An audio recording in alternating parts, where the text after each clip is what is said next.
Hey, Jim, good to see you, and thanks for being on the podcast again. Chris, good morning. So excited to be here. Thanks for having me. You bet. And as mentioned before, you've been on the podcast a couple of times now.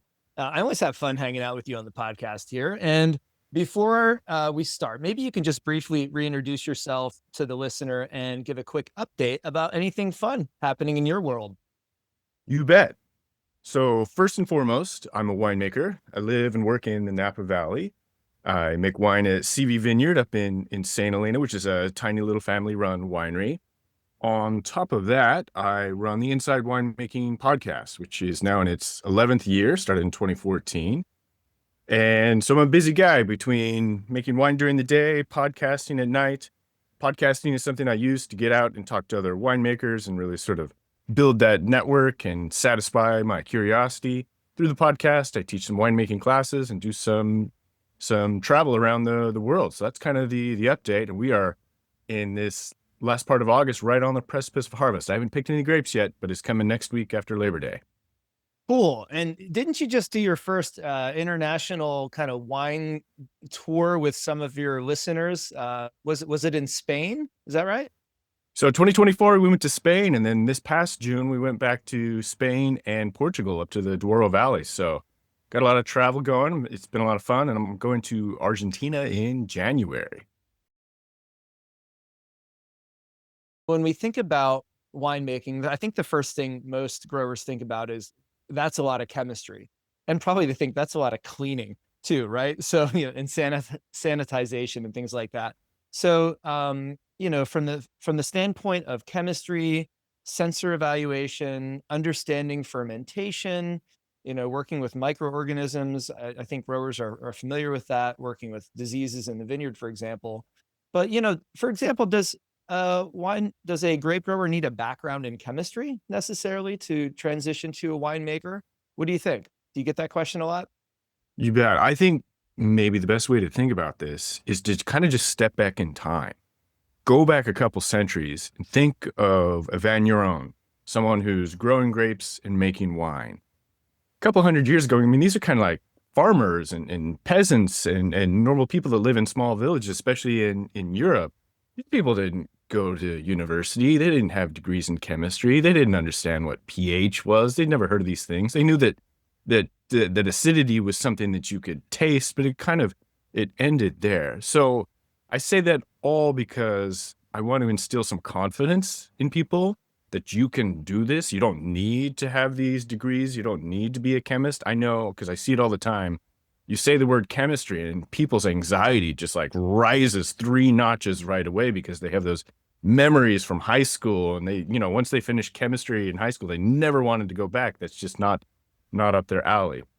There are certain things that are very helpful to learn, and I think those are pretty simple, but people can do this. People can learn basic enology.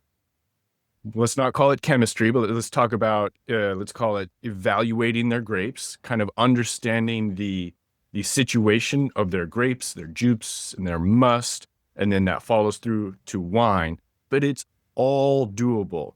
If you're going to go and run a 20,000 case winery, yeah, getting more specific and kind of hardcore with your enology is going to be really helpful.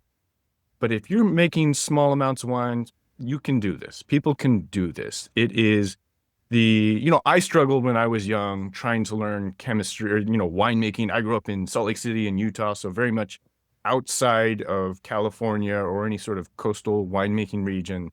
And I was very frustrated that information was hard to come by. I always thought, okay, well, I'm going to have to go to UC Davis, University of California, Davis, which eventually I did.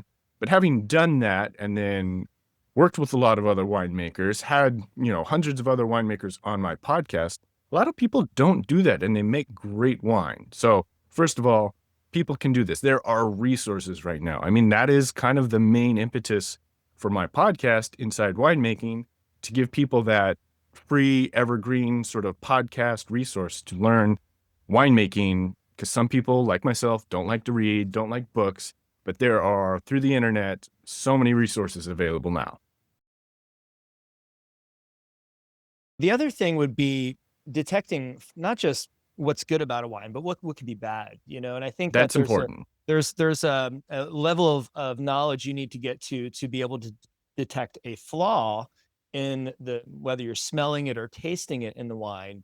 And I think, as you would probably say as a winemaker, it's very important to catch those things early if you want to, you know, have a chance at fixing them. And not all of them are fixable. So, what would be some common flaws in wines that the grower should, you know, maybe start familiarizing their palate and their sensory ability on?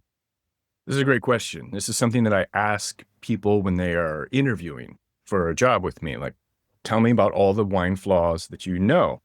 Uh, there's just a few basic, I think, that are really important. Let's start off with the first, oxidation and reduction.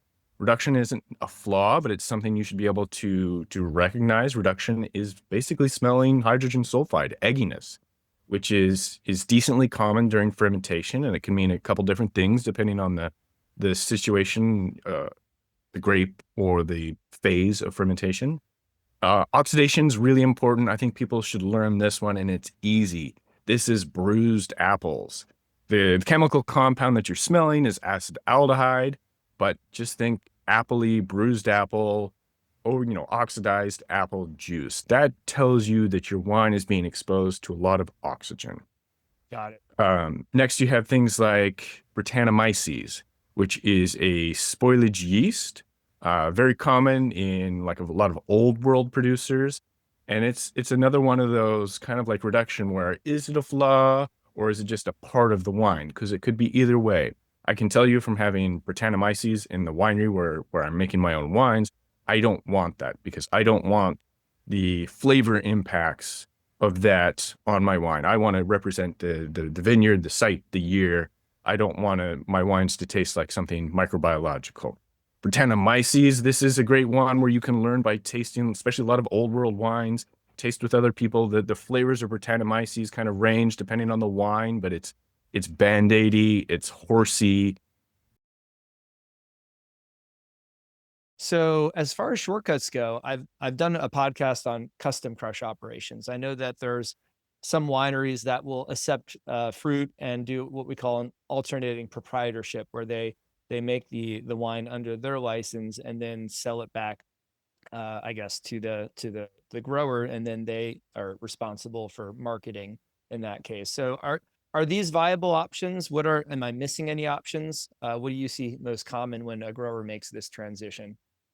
I mean, this is the pressure relief valve. This is, like you said, for the situation where all of a sudden you have fruit and you're kind of backed up a corner, you're not going to be able to get licensing. So this is a great option. And I really recommend it to a lot of people because when you take your grapes to a custom crush winery, they're generally going to have pretty good equipment. They're going to have some knowledge and skill in winemaking, depending on the place. And they're going to have that legal and regulatory framework all set such that the winemaking can happen and you can be fully compliant. The one thing I do want to point out, I just want to be careful. You said, and then sell the wine back to the grower. It's never a sale. If you own the grapes, you own it all the way through, but you have a relationship with that custom processing facility to do the work for you. So you own it all the way through. They're not selling it back. They're just charging you a fee to do the work and handle some of the regulatory stuff. Got it. Good. Thanks for specifying that. And also, I think, and I've talked about this in the past.